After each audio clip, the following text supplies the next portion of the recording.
I, 39-year-old male, am on a Christmas holiday with my wife's 36-year-old female family. I have a dairy allergy, which means I can't eat butter, milk, yogurt, or cheese. Everyone in the family knows this, especially my mother-in-law who is in charge of cooking. The first 2 nights for dinner, we had raclette. If you don't know what that is, it's basically when you chop up your own vegetables and fry them on a little stand. Then you add cheese, which you then grill on the same stand. Raclette is literally just fried chopped vegetables and potatoes, unless you have the cheese. Furthermore, it takes about an hour to grill enough to feel full. Okay though, I made it through that. I just had extra nuts and chocolate. It's Christmas after all. So on day 3, we were supposed to have a more substantial meal with mashed potatoes. However, my mother-in-law forgot about my allergy and put butter and milk in them. Instead of telling me and saying sorry, she assigned this guy, my wife's sister's partner, who is known to be extremely unreliable and depressed, to make a dairy-free mash. He boiled some potatoes and blended them, making a watery potato-only soup consistency broth. This was served on the table in a saucepan with the rest of the meal that I could have. I asked for a bowl and poured out a portion of the potatoes, and then offered it around to others. No one wanted any, including the guy who made it. This was the point at which I just had enough and got seriously angry inside. So I made an excuse about having promised to call my mom and picked up the remaining meal and bowl of watery potatoes. I left to another room where I called my mom and I poured it down the toilet and just ate bread until I was full. My wife came in absolutely fuming, telling me I had hurt the guy's feelings and that it was so rude to leave the dinner table. I laid my cards on the table and asked why I had not been thought of for every single meal. I'm never asked what I want, and it's not hard to make things dairy-free or to buy some extra stuff, etc., etc. My wife says I should just suck it up and that the guy made an effort. I replied that he is not a kid. If I made something that atrocious, I would not expect anyone to eat it as if he was a child whose feelings I shouldn't hurt. I'm now in the doghouse. Apparently, no one believed my needing to call my mom story. Am I the idiot here? Edit. I forgot to mention that they all barely speak English, as we are in France. My wife is half French. This might explain why I'm not involved in meal discussions. Edit 2. It's not really possible for me to cook my own food in this situation. It's hard to explain, but my mother-in-law and that side of the family are the cooks. We don't really get any input, and when we offer to help, we are turned down. Edit 3. My mother-in-law has known me for 5 years and knows about my intolerance. She is just forgetting about me, which is okay. It happens. I got mad because they served me something basically inedible and acted like nothing was wrong instead of just saying sorry and getting me bread. Edit 4. A lot of people want to know what else was there. We had a portion of fried pork and there was a saucepan of cabbage. There was no bread, so without the potatoes, the meal was just pork and cabbage. 5. It's a cow's milk intolerance, meaning lactate doesn't work. Edit 6. Lots of people are still saying I should fix my own meals or go to the shops and get my own supplies. This is not really a polite thing in this situation. Otherwise, I would 100% do that. You have to trust me on this one that it was not an option, and it would cause more offense if I offered to do that. Reading the balance, it's quite a mixture. I think I handled the situation poorly, but I don't know what the correct plan of action would be without having to A. publicly reject eating it and offending my mother-in-law and the other guy, or B. pretend to like it and potentially be forced to eat an entire pan of it. I would have taken option B if potentially any of the others at the table had decided to try it, but it just felt humiliating, as everyone could see how bad it was, and it would be obvious that I was faking enjoyment. I think if I had better social skills, I could have maybe joked my way through. Perhaps it wouldn't have been humiliating to fake enjoyment, and I could have just raised my eyebrows at everyone to let them know I was just being polite. Final update. We just had breakfast. I apologized for leaving the table and doubled down on my mom phone call excuse. I had promised a certain time, yada yada, and said it had nothing to do with the meal. The guy apologized for messing up the potatoes. I told him they were fine and that I was sorry he thought I left the table because of that. Everyone seems satisfied, but I'm pretty sure everyone knows the real reason I left. I will play some chess with the guy later to mend things further with him. Okay, final edit. I'm slightly shocked by some of the replies. Some of y'all are clearly from a different planet. Yes, it's quite rude to leave dinner halfway through. And yes, it's quite rude to serve someone food they wouldn't want to eat, but neither is actually as terrible as some of you seem to think. Everyone makes mistakes from time to time, and sometimes there is a bit of drama. Everyone is friends now and has forgotten the incident. It was just an unfortunate situation where I didn't have a good out. Now, for a few comments before the update. Comment 1. Not the idiot.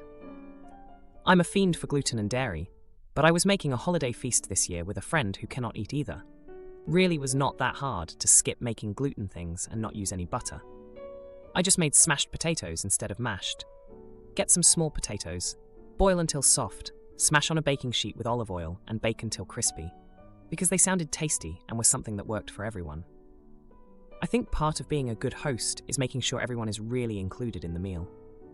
Comment 2. If cheese was the only thing not included in your portion of raclette, why are you upset with that meal? Also, I get not wanting to eat watery mashed potatoes, but you are nearly 40. Are there no dishes you can contribute to dinner that you know you can eat? You are acting like a little kid throwing tantrums, rather than managing your food needs. Make some suggestions. Cook. Talk to the folks cooking to ask what the plans are, and if it's a light dinner, you can plan to supplement. Now for the update. Hey everyone, thanks for all the comments on my last post. I really appreciated the support and advice. Well, buckle up, because the past 3 days have been a roller coaster. After the mashed potato incident, things seemed to calm down. We had a quiet breakfast the next morning, and I thought the drama was behind us. But boy, was I wrong. That evening, my mother-in-law announced she was making a traditional French dish for dinner. I was hopeful she'd remember my allergy this time. She didn't. The dish was a creamy chicken casserole, loaded with butter and cream. When I saw it, my heart sank. I could feel the tension at the table as everyone else dug in. My wife gave me a look that said, "Please, not again." I tried to keep my cool, but inside I was fuming. I ended up just nibbling on some bread and vegetables, trying to appear unbothered. The next day, my wife's sister and her partner, the same guy who made the watery potatoes, got into a huge fight. It turns out he had been feeling underappreciated, and my reaction to his cooking attempt was the last straw. He packed his bags and left, leaving everyone in shock. My wife's sister was in tears, and somehow I became the scapegoat for their relationship problems. That evening, my wife confronted me. She said I had been selfish and inconsiderate, and that my actions had consequences. I tried to explain that I was just frustrated with being constantly overlooked, but she wasn't having any of it. We went to bed angry, and I felt more isolated than ever. The following day, my mother-in-law pulled me aside. She apologized for forgetting about my allergy again and promised to make it up to me. She spent the whole afternoon preparing a special dairy-free meal just for me. It was a kind gesture, but the damage was done. The atmosphere at dinner was strained, and I could tell everyone was walking on eggshells around me. To make matters worse, my wife's sister returned from a walk with a shocking revelation. She had found out that her partner had been secretly dealing with depression and anxiety, and my reaction to the mashed potatoes had pushed him over the edge. She blamed me for not being more understanding and for adding to his stress. I was stunned. I had no idea he was struggling with mental health issues. I felt guilty and ashamed for my part in his departure. I tried to reach out to him, but he wouldn't take my calls. The rest of the trip was tense and uncomfortable. I felt like an outsider in my own family. My wife and I barely spoke, and I could tell that her family blamed me for the turmoil. It was a relief when the trip finally ended, and we headed home. Now for the next story. I, 36-year-old female, and my husband, 35-year-old male, host Christmas for the family every year. My family is Church of England. None of us are the type to force our beliefs on anyone else. Other people have different beliefs, and it is incredibly rude and pointless to disregard that. However, my sister, 32-year-old female, is an atheist and doesn't want religion to be a part of her or her children's lives. We sometimes bicker about this, as she doesn't want me to practice my religion in front of her, for example. At meals with her, I will still say grace, but she gets annoyed at me doing that in front of her kids, despite the fact that I never ask them to do it with me. Edit. This is any time I might be eating a meal when she is present. It could be at a restaurant, it could be at a third party's home, it could be in my own home. When I say grace at her home, it is in my head, although I still bow my head and hold my hands together as usual. When I say grace during any of the other occasions, it is the same as how I always do it, quietly and for myself, not for anyone else in the room. End of edit. Anyway, Christmas is a very important event for my family, and my husband and I always host it, as we have the biggest house and can accommodate all the guests. My family always stays over for the week surrounding, because I don't live near any of them. My sister was previously always invited, and she'd come with her kids in the afternoon, after we'd all been to church for the present giving and receiving, and then she'd stay for Christmas dinner. However, she always has a problem with everyone saying grace or singing carols together. She says she feels forced to participate, and that we're influencing her children, despite her making it clear that she doesn't want religion around them. Last year, when she put up a fuss about it, it was more intense than usual, and she said that we're all idiots for believing in this rubbish, and that there is no God, and that Christianity ruined Christmas. While I know that a lot of the traditions are pagan, what Christmas celebrates is directly tied to Christianity, so I'm not sure what she was on about then. I told her not to go to a religious event if she's so against religion, and to stay home and practice whatever secular traditions she wants. She said she goes to Christmas every year because she wants to see the family, but more that she doesn't know how to refuse the invite. So I said that this year she won't be getting an invite, so there shouldn't be a problem. I stuck to my word, and she isn't invited this year. She called me a jerk for blocking her out. From the family. Everyone is perfectly respectful of her beliefs, but she isn't of ours, so I don't want her there at all, which is important to our beliefs. I think that's fair, but am I the idiot? Edit. People have said I am anti-LGBT, and I'd just like to say that I am bisexual, and while I don't know anyone who is transgender, I know enough more than basic biology to respect any transgender person. Now, for a few comments before the update. Comment 1. Everyone sucks here. You should say grace at her house, knowing full well she doesn't appreciate your doing that. She doesn't like the religious events at your house, and gripes about that. You should each respect the expectations established by the host in their own house. I guess I'm lucky that these internecine issues didn't spoil Christmas for me growing up. While we had devout Catholics, Lutherans, agnostics, and atheists in the family, we treated Christmas dinner as an opportunity to get the families together and enjoy a meal without making it into a contest over religious beliefs. Comment 2. Not the idiot. However, you are wrong in believing that Christmas is a Christian holiday. The name got changed sometime way back, but it is actually another pagan tradition. Now, there are a few different pagan varieties, as pagan tradition wasn't the same everywhere. A few of the most practiced pagan traditions of Christmas are decorating the tree, lighting a fire, in the fireplace, and of course, the wreath. I believe gift exchanges and a few other things have carried over as well. Now, for the update.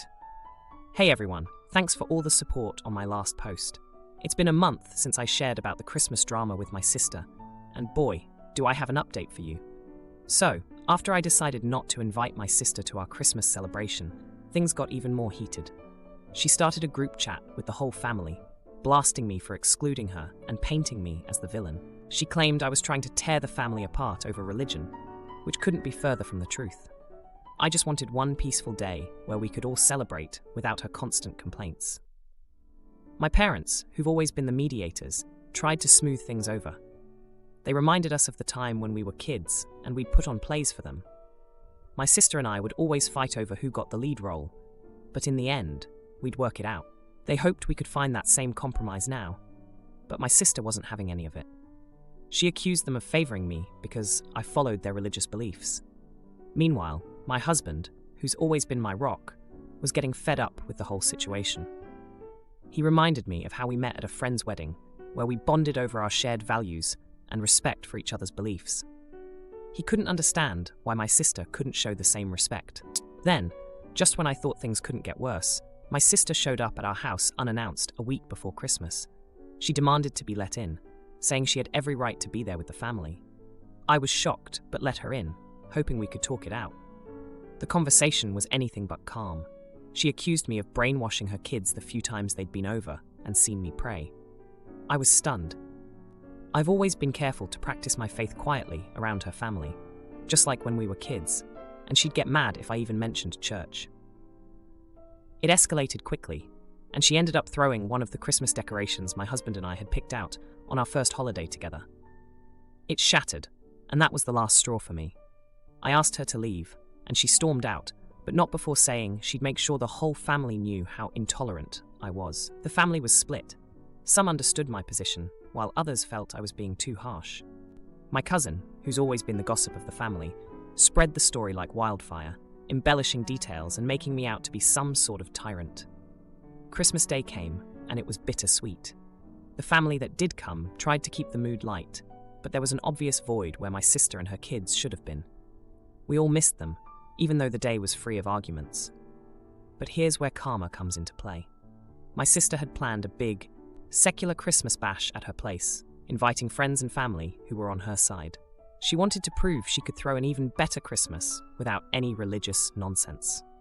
However, on the day of her party, a massive snowstorm hit. Roads were closed, and nobody could make it to her place. She was left alone with all the food and decorations she'd put so much effort into. She posted pictures online, trying to make the best of it, but you could see the disappointment in her eyes. Meanwhile, our quiet Christmas ended up being one of the most heartfelt ones we've ever had.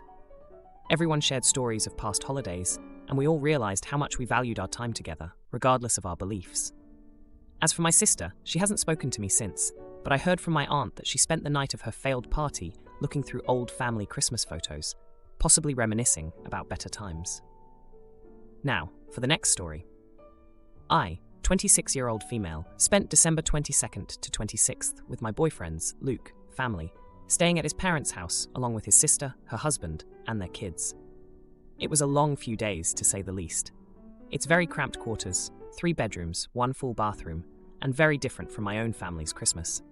Luke's family, especially his mother, are not my biggest fans, which is totally fair, as we're all very different. His niece and nephew are unruly, they eat food that I don't, and overall, it wasn't what I would call a good time. Nevertheless, I went to Christmas at Luke's request, and tried my best to make sure I wasn't a burden or embarrassment to Luke while he spent time with his family. Today, we left to go home, and tomorrow, I will be going to see my mother for a few days before returning for New Year's, when Luke and I will be attending my friend's party. The party is a black tie event that Luke is not looking forward to, as he doesn't know or like anyone going besides me. In the car on the way home, he joked that he really wasn't looking forward to going. I joked back that I made a sacrifice going to his family for Christmas, so now it was his turn, and at least the party was only a few hours. Luke got offended that I said seeing his family was a sacrifice, and asked if I really meant that. I said yes, I did. Obviously I did, since I pretty much subsisted on coffee for 3 days. His niece ruined a piece of my personalized luggage set, and his family clearly don't like me. I said I was happy to go for him, and I would do it again, but it wasn't enjoyable for me beyond seeing him happy. This was apparently deeply offensive to him. As he said, he felt like he had a nice family Christmas, and now that he knew I was pretending the whole time, I had ruined the memories.